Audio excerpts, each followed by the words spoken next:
Okay, so what have we been talking about in this class? Somebody, Elisa, you told me last week. Let's see if somebody else remembers. What? Triads. And we were talking about the triads. They can be, everybody. Major, Lanza, I need to see your lips moving. Major, minor, diminished, or augmented. What else did we talk about? Myra? Scales. They can be major, natural minor, harmonic minor, melodic minor. And what else did we talk about? Intervals. Right? And the intervals we talked about can be major, minor, perfect, and I told you, but we did not practice, perfect intervals can be diminished or augmented. Major intervals can also be augmented. But we're not going to get into that now. So what we're going to talk about today is the idea of a musical theme and a melody. And Kira and Myra should pay special attention because this affects your composition assignment today. Because I love you. Okay, so a melody. Who can tell me what a melody is? Elisa? It's a series of notes that link together to make a song. Kind of. That's a good starting point.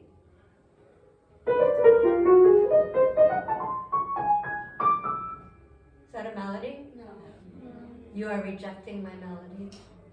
You are correct. That was not a melody, but it was a series of notes linking together, and I could have called it a song. So a melody has to be more than that. Mrs. Jordan? Does it have to step up, like in accordance with? It can, and it often does, but that's not the rule. I mean, it's almost a rule. Kira? It has to match with the left hand chords.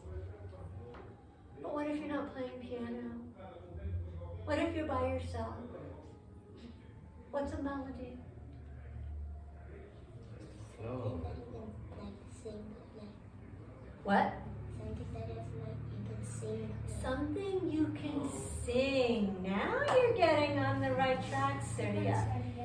It reminds me of when I was in college, the conductor was an absolute music genius, the orchestra conductor. His name was Robert Spano, and he went on to conduct the Oberlin Opera and the Atlanta Symphony, which are some of the top music organizations in America. And he had a conducting class, and I used to sit in the hallway and listen to the conducting class because they were always talking about more interesting things than what they were. It was a graduate level, so like they already had one college degree. So they were really smart and really educated, so their conversations were lots more interesting than my freshman level classes. And so he asked them once, what is music? And they spent 2 hours trying to come up with a definition of music that did not also include something else that you couldn't apply to art or cooking or running or like, you know, everything they came up with. He's like, but couldn't that also be? And they wanted to come up with a definition that excluded like rap, you know, that excluded certain types of music that serious musicians don't consider music. It was a fascinating conversation. So a melody, the easiest way to think of it, Julia, be careful, the camera's behind you, is something you can sing. Now, what would be the theme of a song? Mrs. Jordan? Its overall tone. That could be the, yes. From a literary point of view, the theme of a song could be its character, its mood. So you could say that the theme of the song is sadness or happiness or a story. Eddie, can you sit closer to Joshua and turn so you're facing me, please? Thank you. But musically, a theme can be a melody. right? So if I took Mozart's sonata, I can say that that's the opening theme.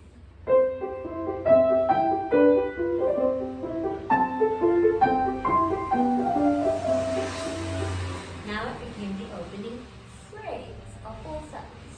Is it also a melody? Could you sing this?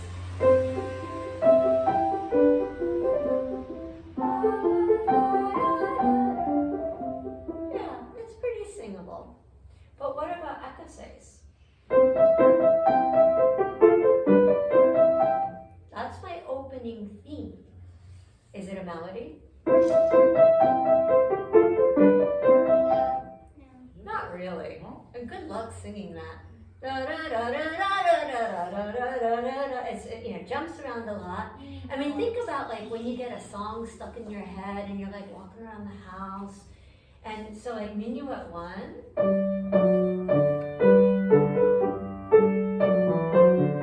That is a very nice melody. And if you got that stuck in your head, you could sing it while you're walking around the house, maybe doing some cleaning or something. Right? But this Gigue by Bach,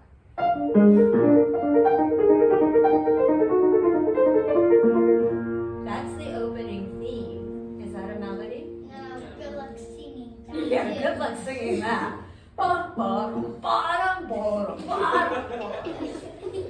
It's not a melody. Yes, ma'am. In my house, I sing it all the time when I play. Like after I play it, I sing it like the whole day. Good. That helps you remember it. So it doesn't mean, just because I'm saying it's not a melody, it doesn't mean we don't sing it in our heads, right? It doesn't mean we turn off our singing voice. We are always remembering our music with our internal singing voice. That's different. Okay? So what about, so the biggest reason that equises doesn't really sound like a melody is the notes are pretty spread apart, so it makes it hard to sing. Right? But what about short story? Does that sound like a melody? Yeah. Does it sound like the rhythm is is basically simple or very complicated?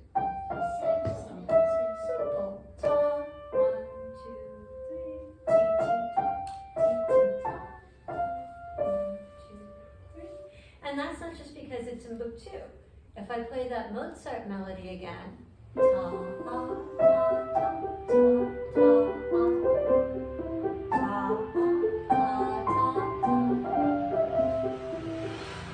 very simple melodies generally. Of course, ultimately these aren't rules, but they're guidelines. What about Happy Farmer? Do we have a melody? Yeah. It's a little move around a lot. But you could sing that. What about Minuet 2?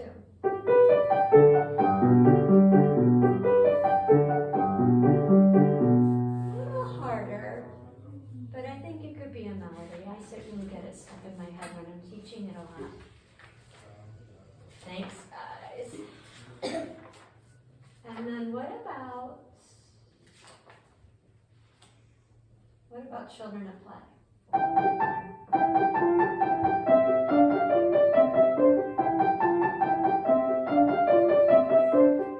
It's a theme. Does it sound like a melody? It could go either way, right? You could kind of make an argument either way. It's certainly not a lyrical melody. What do I mean when I say lyrical?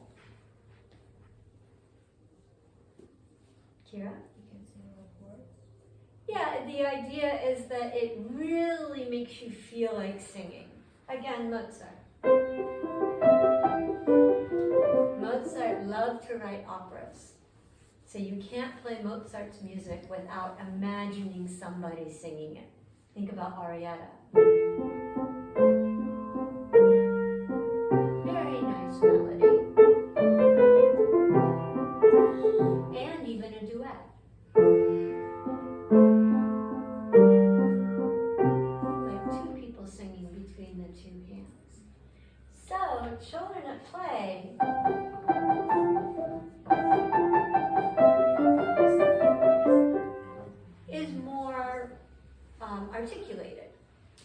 not lyrical. It doesn't sound like something somebody would sing in an opera. If they did, it would probably be a very funny song, right? A very silly, funny song there for comedic effect. Okay? So tell me, so a musical theme is pretty much any musical idea, especially at the beginning of the piece or the beginning of a section. But a melody is a theme that can be sung. So what is a theme? Any musical phrase. And then what is a melody? Something that you can A theme that can be sung. Right. So when you're playing, it's important to realize, like, oh, I have a beautiful melody. I better bring it out.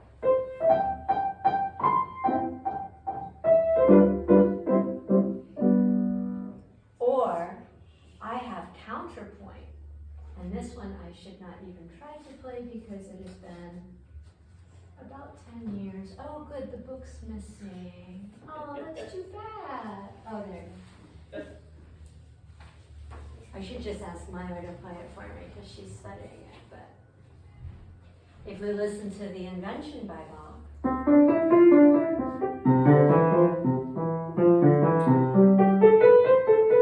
so we have themes, in this case called subjects.